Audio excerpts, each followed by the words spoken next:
हमारे इंस्टीट्यूट का नाम है आरब educational and employment research organisation.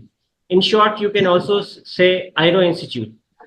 तो अ, हमारे इंस्टीट्यूट का रजिस्ट्रेशन नंबर 245/18 है। This comes under the act Indian act of 1882। National capital territory NCT of Delhi government India की तरफ से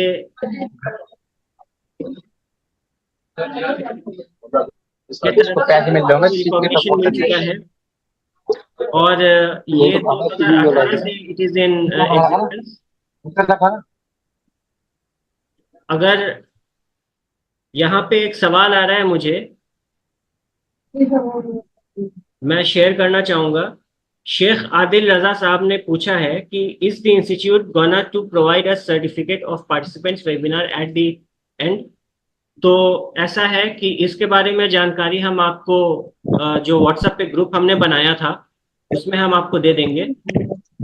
तो फिलहाल हम बात कर लेते हैं कि इस इंस्टीट्यूट का ओरिजिन क्या है। तो एड्रेस इसका आपका द्वारका सेक्टर 7 में है।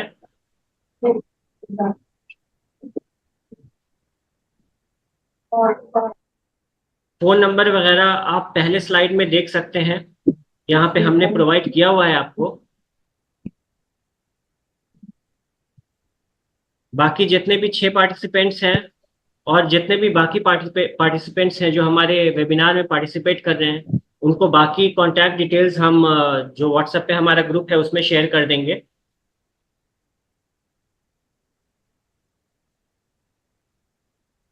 तो बेसिकली यहाँ पे दो तीन ऐसे इंस्टीट्यूट्स हैं, ऐसे ऐसे रिकॉग्नाइज्ड एजेंसीज हैं जिनसे हम आपको यहाँ पे कोर्सेज ऑफर करते हैं। पहला तो यहाँ पे एमएसएमई है जो सेंट्रल टूल रूम है, लुधियाना में बेस्ड है।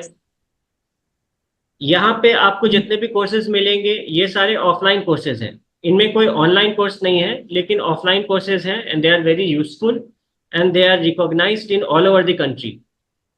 ये आपका आप कहीं भी चले जाएं, देश विदेश में जाएं, आपको यहाँ के सर्टिफिकेट्स का काम इंडिया में भी आ जाएगा और इंडिया के बाहर में भी आएगा।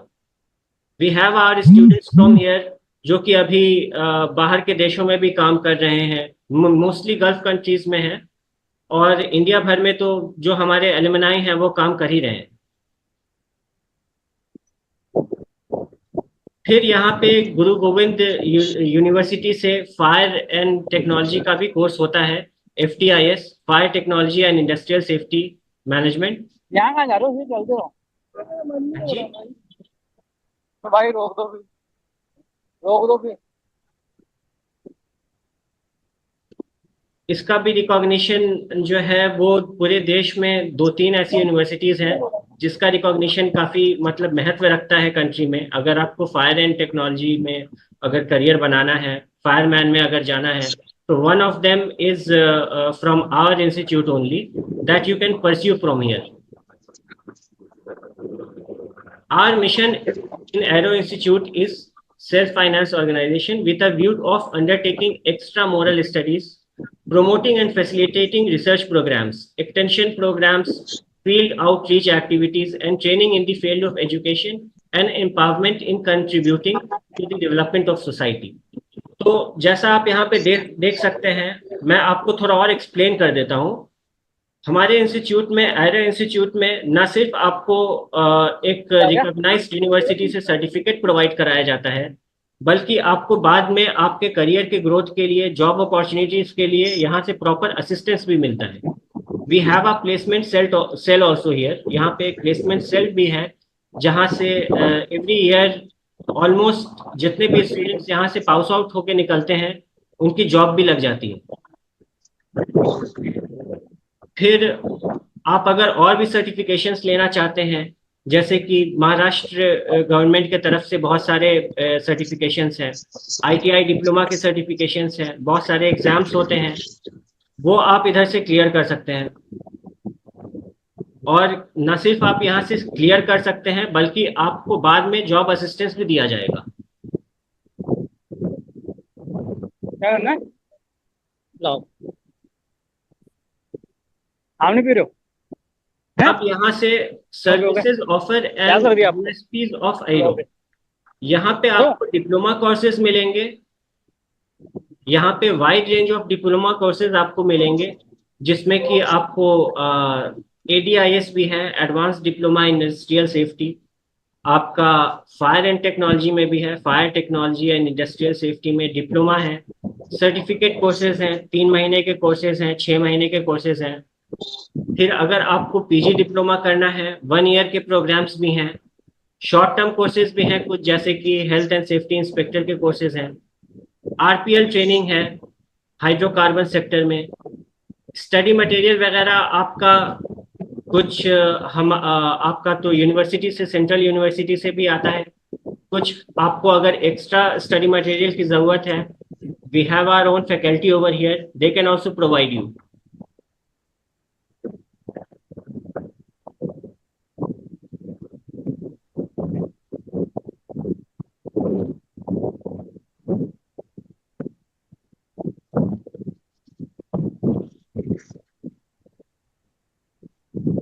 अब यहाँ पे हमारे पास एक सवाल आया है फ्रॉम कॉनवार सर। इन्होंने चैट में सवाल किया है कि do you provide any online certificate courses.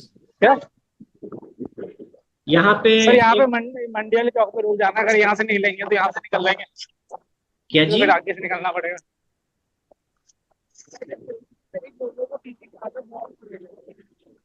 हाँ, तो यहाँ पे एक कॉन्वर सर का क्वेश्चन आया है कि do you provide any online certificate courses. Yes sir, we do provide online certificate courses. Those courses are from Govind Singh Indraprastha University. और अभी फिलहाल चल भी रहे हैं। अभी 3-4 कोर्सेज ऐसे यहाँ से चल भी रहे हैं, हो भी रहे हैं। तो of course we do provide online courses as well as offline courses. Objectives and roles आप यहाँ देख सकते हैं। We have an objective of providing the best possible certificates to our students, as well as हमारा ये भी M रहता है कि वो बाहर में जा करके industrial safety and occupational health and safety के सेक्टर में बेहतर से बेहतर परफॉर्म करें, जो कि ना सिर्फ उनके लिए बेनिफिशियल हो बल्कि सोसाइटी के लिए भी काफ़ी बेनिफिशियल होता है। अब हम अपने मेन टॉपिक पे आते हैं। As we know, occupational health and safety का नाम आपने कई बार सुना होगा, and you must be wondering that what is it all about.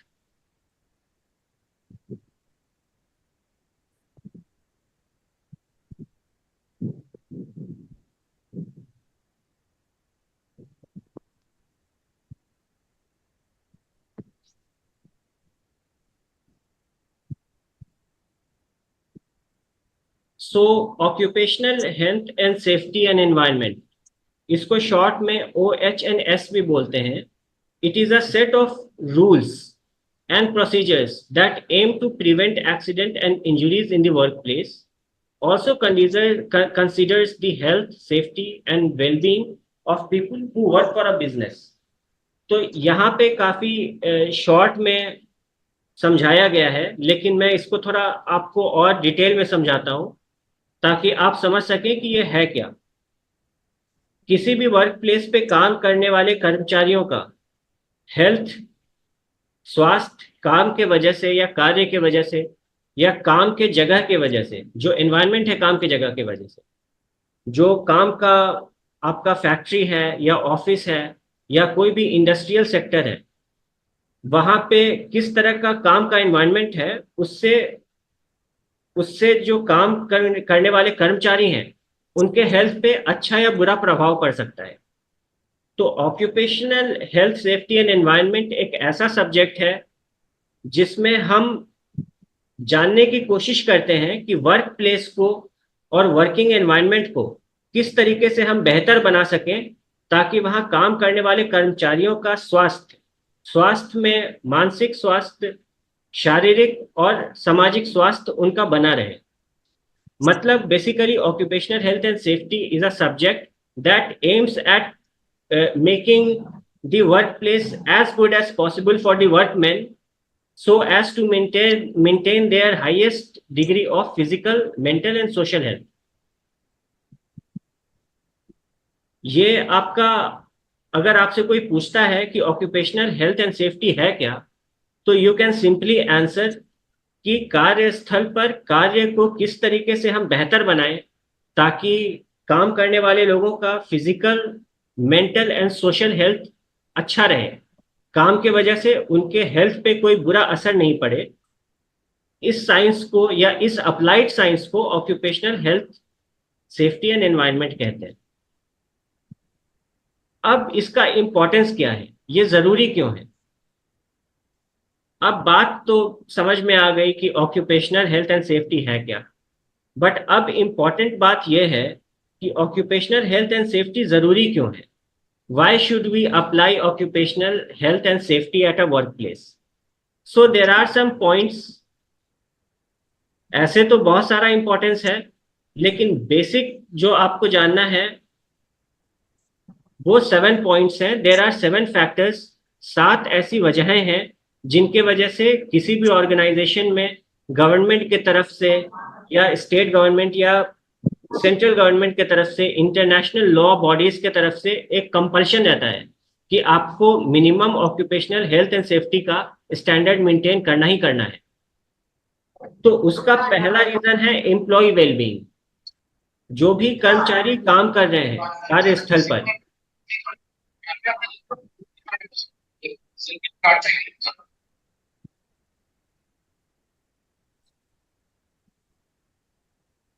पहला चीज है एम्प्लॉय वेलबींग।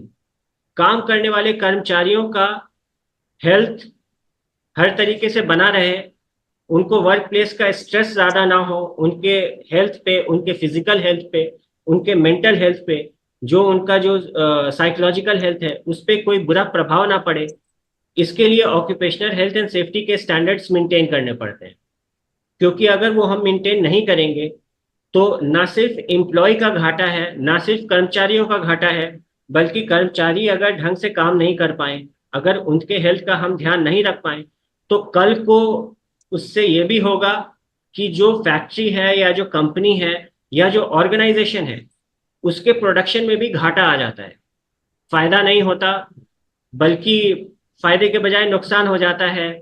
दूसरा रीजन आप देख सकते हैं legal and regulatory compliance. Legal and regulatory compliance से हम ये समझते हैं कि एक ऑर्गेनाइजेशन है जिसके बारे में आप लोगों ने सुना होगा, international labour organisation. International labour organisation के तरफ से काफी सारे ऐसे रूल्स एंड रेगुलेशंस बनाए गए हैं जिनको एक ऑर्गेनाइजेशन, जिनका ध्यान रखे, जिनको पूरा करे, जिनको फॉलो करे, ये जरूरी होता है। अगर उन रेगुलेशंस को, ऑक्यूपेशनल हेल्थ एंड सेफ्टी के रूल्स एंड रेगुलेशंस को फॉलो ना किया जाए तो राष्ट्रीय और अंतर्राष्ट्रीय स्तर पर कुछ ऐसी एजेंसीज हैं जिनका काम है कि वो देखती हैं कि कोई ऑर्गेनाइजेशन इन रूल्स एंड रेगुलेशंस को, कंप्लायंस को फॉलो कर रहा है कि नहीं। अगर कोई ऑर्गेनाइजेशन फॉलो नहीं करता है तो उनके ऊपर क्रिमिनल फाइन्स और भी तरह के और भी तरह का हर्जाना उनको भरना पड़ सकता है। उनके ऊपर लीगल केसेस वगैरह हो जाते हैं जो कि बाद में काफी महंगा पड़ जाता है। तीसरा पॉइंट है रिडक्शन इन कॉस्ट। अब अगर आप ऑक्यूपेशनल हेल्थ एंड सेफ्टी को मेंटेन कर रहे हैं तो इसका मतलब यही निकल के आता है कि आपके यहाँ काम करने वाले कर्मचारियों की सेहत, उनका वेलबींग अच्छा बना रहेगा, वो ज्यादा काम पे ध्यान दे सकेंगे, वो ज्यादा काम को अच्छे तरीके से कर सकेंगे, जिससे कि प्रोडक्शन भी बढ़ेगा आपका, किसी भी ऑर्गेनाइजेशन का प्रोडक्शन बढ़ेगा। आप सारे रूल्स एंड रेगुलेशंस फॉलो करके अगर सेफ्टी के चलेंगे आप, तो उस वजह से जो आपको fines, legal and regulatory compliance के बारे में जो हमने बात की, उस पे आपके ऊपर कोई लीगल पेनाल्टी नहीं लगेगा, फाइन नहीं लगेगा, कोई लॉ सूट नहीं लगेगा, तो आपका कॉस्ट भी रिड्यूस होगा। क्योंकि जब किसी ऑर्गेनाइजेशन में किसी किस्म का एक्सीडेंट या हादसा होता है तो it is not a good thing. उस वजह से बहुत सारे प्रॉब्लम्स हो जाते हैं, बहुत सारा फाइन वगैरह भरना पड़ता है, प्रोडक्शन में लॉस होता है, एक्सीडेंट की वजह से काम रुक जाता है, तो घाटा ही घाटा होता है। चौथा पॉइंट एनहांस्ड प्रोडक्टिविटी है। अब एनहांस्ड प्रोडक्टिविटी जो है वो तीसरे ही पॉइंट का एक तरीके से एक्सटेंशन है।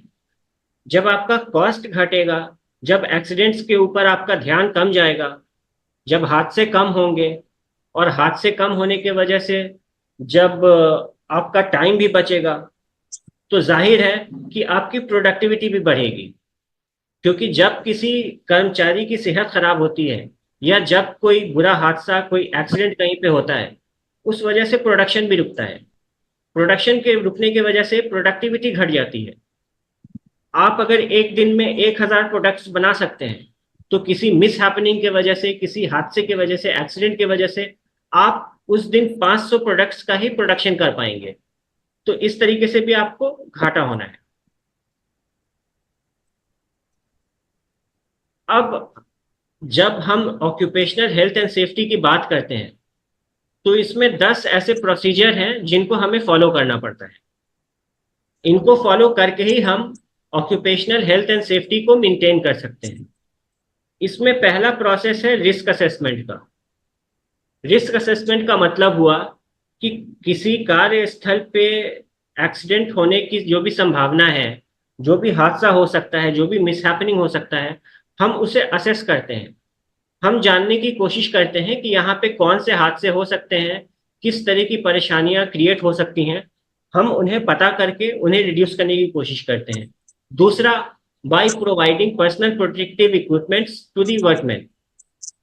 जो भी किसी भी लेवल का वर्कर है, चाहे टॉप लेवल का वर्कर हो, चाहे छोटे से छोटे लेवल का वर्कर हो, उसको कुछ पर्सनल प्रोटेक्टिव इक्विपमेंट्स दिया जाता है। पर्सनल प्रोटेक्टिव इक्विपमेंट्स वैसे अप्लायंसेस को बोलते हैं जो हम अपने शरीर के ऊपर पहनते हैं। इनको हम कपड़ों की तरह अपने शरीर के ऊपर पहनते हैं, ताकि कोई भी फिजिकल चीज या कोई भी मैकेनिकल हजार्ड का मतलब कि कोई भी फिजिकल चीज जिससे चोट लग सकती है, या जिससे हमारे शरीर को नुकसान हो सकता है, उसके बीच में ये पीपी एक ढाल बन के आ जाता है। ये हमें शरीर को नुकसान होने से बचाता है, हमारे शरीर को किसी भी चोट लगने से या किसी भी स्वास्थ्य संबंधित परेशानी के आने से बचाता है। तीसरा है emergency response planning. Emergency response आपने कई बार सुना भी होगा। इमरजेंसी आपातकालीन स्थिति को, ऐसी स्थिति को बोलते हैं जिसका हमने सोचा नहीं है कि ये होगा, लेकिन ऐसा कोई हादसा हो जाए जिसमें कि एक बहुत बड़े एरिया में काफी सारे लोग एक साथ अफेक्ट हो एक साथ अफेक्ट हो जाए। इसकी प्लानिंग हमें पहले से करनी चाहिए, क्योंकि हादसा कब होना है और नहीं होना है हमें पहले से नहीं पता होता। तो कुछ फैक्टर्स को ध्यान में रखते हुए हम पहले से प्लानिंग करते हैं, पहले से हम गेस करते हैं, हम पहले से अनुमान लगाते हैं कि कहाँ पे क्या प्रॉब्लम हो सकता है, कौन सी आपातकालीन स्थिति उत्पन्न हो सकती है। उस हिसाब से हम पहले से प्लानिंग करके रखते हैं कि हमें अपने आप को बचाना कैसे है। चौथा है मशीन सेफ्टी। किसी भी बड़े फैक्ट्री के अंदर, बड़ा या छोटा कैसा भी इंडस्ट्री है, उसके अंदर बहुत सारे मशीनरीज का हम इस्तेमाल करते हैं। उन मशीनरीज की भी सेफ्टी का ध्यान रखना हमारे लिए जरूरी होता है, अनिवार्य होता है। क्योंकि अगर मशीन की सेफ्टी हम नहीं करेंगे, तो कल को मशीन के अंदर कोई तकनीकी खराब होने की वजह से प्रोडक्शन में तो कमी हो ही सकती है, बल्कि मशीन के ऊपर काम करने वाले कर्मचारियों को भी, उनके सेहत को भी नुकसान हो सकता है। केमिकल हैंडलिंग एंड स्टोरेज हम ढंग से करते हैं। यहाँ पे एक हमारे मेंबर ने सवाल किया है कि is first aid also taught as a part of occupational health and safety courses. तो सर मैं आपको बताना चाहूंगा कि yes sir, occupational health and safety के अंदर फर्स्ट एड आता है, और इसके अलावा इंडस्ट्रियल सेफ्टी में भी आता है। In fact in some parts construction safety और सेफ्टी के काफी सारे अलग अलग स्ट्रीम्स के अंदर फर्स्ट एड बताया जाता है। सबसे ज्यादा इंपॉर्टेंस फर्स्ट एड का ऑक्यूपेशनल हेल्थ एंड सेफ्टी के अंदर है, but it is also important in industrial safety. But occupational health and safety के अंदर फर्स्ट एड का आपको प्रॉपर प्रैक्टिकल ट्रेनिंग वगैरह भी दिया जाता है। ज्यादा डिटेल में टेक्निकल टर्म्स को एक्सप्लेन करते हुए हम बताते हैं। फिर अगर आप चाहें तो आयरो इंस्टीट्यूट से आप फर्स्ट एड में अलग से भी सर्टिफिकेशंस ले सकते हैं, 3 महीने का, 6 महीने का। आपको सर्टिफिकेशंस ऑनलाइन ऑफलाइन हर तरह का मौजूद है यहाँ पे। छठा पॉइंट अर्गोनॉमिक्स है। अर्गोनॉमिक्स एक ऐसा सब्जेक्ट है in which we study the work place. हम कार्यस्थल का स्टडी करते हैं प्रॉपर डिटेल्ड, ताकि कार्यस्थल को हम किस तरीके से इस तरीके का उचित तरीके से बना सकें, ताकि कार्यस्थल पे काम करने वाले कर्मचारियों का हेल्थ सही रहे। सातवां पॉइंट फर्स्ट एड, जो कि सर ने भी अभी पूछा। फर्स्ट एड प्राथमिक उपचार को कहते हैं, हिंदी में प्राथमिक उपचार कहते हैं फर्स्ट एड को। इसमें जब किसी हादसे की वजह से कोई व्यक्ति चोटिल हो जाता है, जब उसे चोट लग जाता है, तो इमीडिएटली उसे मेडिकल अटेंशन डॉक्टर्स या हॉस्पिटल में ले जा करके नहीं दे सकते। तो जब तक मेडिकल टीम आए, आकर के फर्स्ट एड आकर के जो इंजर्ड पर्सन है उसको उठा करके हॉस्पिटल या डिस्पेंसरी में ले जा करके उसका प्रॉपर उपचार करें, तब तक वहां पे मौजूद जो दूसरे सह कर्मचारी हैं जो साथ में काम कर रहे हैं, उनका ये ड्यूटी है कि वो अपने तरीके से जो इंजर्ड पर्सन है उसको ट्रीट करें, ताकि उसकी इंजरी मेडिकल पर्सन्स के आने के पहले तक जो मेडिकल टीम है, जो मेडिकल कर्मचारी हैं जो कि इलाज करेंगे उस इंजर्ड पर्सन का, उनके आने के पहले तक उसकी इंजरी को और बढ़ने ना दें, उसकी सेहत को और बिगड़ने ना दें। उसके बाद जब मेडिकल टीम आएगी तो वो तो अपना काम करेगी ही। हाउसकीपिंग बेसिकली, अगर नौवां पॉइंट हाउसकीपिंग की बात करें तो ज्यादातर जो भी किसी भी इंसान से अगर हम बात करें तो उसे लगेगा कि हाउसकीपिंग का मतलब सिर्फ साफ सफाई होता है। तो ऐसा नहीं है, हाउसकीपिंग का मतलब सिर्फ साफ सफाई नहीं होता है। हाउसकीपिंग में चीजों को अपने प्रॉपर जगह पे रखना, जरूरी चीजों को ही अपनी जगह पर रखना, ये सब कुछ आता है। और हाइजीन भी आता है, मतलब सिर्फ साफ सफाई नहीं बल्कि साफ सफाई इस तरीके से रखी जाए कि बीमारी फैलाने वाले जर्म्स, कीटाणु वगैरह को भी हम हटा सकें, ताकि गंदगी के वजह से होने वाली जो बीमारियां हैं, जो ऑक्यूपेशनल डिजीजेस हैं, जो कर्मचारियों को कार्य के स्थान पे हो जाती है, वो ना हो। इसके अंदर इसके 5 स्टेप्स हैं जो मैं आपको आगे बताऊंगा, क्योंकि आज अगर मैं इसको डिटेल में बताऊंगा तो सारा समय इसी में चला जाएगा। 10वां पॉइंट फायर एंड सेफ्टी है।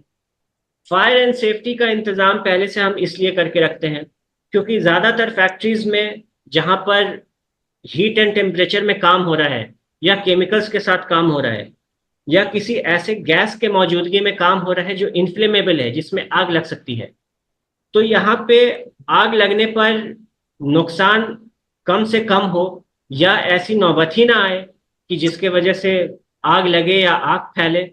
तो उसके लिए भी बहुत सारे ऑक्यूपेशनल हेल्थ एंड सेफ्टी के रूल्स एंड रेगुलेशंस हैं, जिसके बारे में अभी हम थोड़ी देर में बात करेंगे। इंटरनेशनल कुछ लॉज हैं, कुछ स्टेट गवर्नमेंट के कुछ ऐसे नियम हैं जो आग लगने के समय या आग को लगने से रोकने के लिए, या आग जब लग जाए, जब फैलने लगे, उसकी रोकथाम करने के लिए बहुत सारे ऐसे नियम इंटरनेशनल लेबर ऑर्गेनाइजेशन ने बना रखे हैं। हमारे स्टेट गवर्नमेंट ने, सेंट्रल गवर्नमेंट ने ऐसे बहुत सारे नियम बना रखे हैं। जैसे आपका एक फैक्ट्रीज एक्ट है 1948 का, जो हमारे भारतीय संविधान में है। उसमें सेक्शन 38 के अंदर फायर एंड सेफ्टी के बारे में बात की गई है। तो वो सारे रूल्स एंड रेगुलेशंस फॉलो करने पड़ते हैं। लास्ट में है ट्रेनिंग एजुकेशन। अब ये जो 10 पॉइंट्स मैंने आप लोगों को बताए, इसको फॉलो करना सिर्फ ऐसे बोल देने से तो कोई फॉलो करेगा नहीं। तो इन 10 पॉइंट्स को फॉलो कैसे करना है, उसको इस्तेमाल में कैसे लाना है, ऑक्यूपेशनल हेल्थ एंड सेफ्टी के रूल्स क्या हैं, उनको फॉलो करने से फायदा क्या है, हम कैसे रूल्स एंड रेगुलेशंस फॉलो करें, इसके लिए हम ट्रेनिंग एंड एजुकेशन देते हैं कर्मचारियों को, या फिर जो नए कर्मचारी हैं उनको भी, जो पुराने हैं उनको भी टाइम टू टाइम, हफ्ते में एक दिन या 6 महीने में एक बार उनके लिए ट्रेनिंग प्रोग्राम्स रखते हैं। ये ट्रेनिंग ऑनलाइन ऑफलाइन किसी भी तरीके से हो सकती है। चलिए, ये तो कुछ बातें हो गई, बेसिक बातें हो गई, जो कि आपकी इन सब चीज़ों से रिलेटेड है कि ऑक्यूपेशनल हेल्थ एंड सेफ्टी में बेसिक्स क्या है, उसका डेफिनेशन बताया मैंने आपको। ये सारी चीजें बताई। अब मैं आपको इंटरनेशनल लेबर ऑर्गेनाइजेशन की कुछ इंटरनेशनल एक दो रूल्स एंड रेगुलेशंस के बारे में बताऊंगा, जो कि जानना बहुत जरूरी है आपके लिए। वन मोर क्वेश्चन, यहाँ पे हमें एक और सवाल आया है, what about the psychological health aspects of workers in the context of occupational health and workplace safety? देखिए, साइकोलॉजिकल एस्पेक्ट्स के लिए भी इंटरनेशनल लेबर ऑर्गेनाइजेशन के तरफ से दो रूल्स हैं।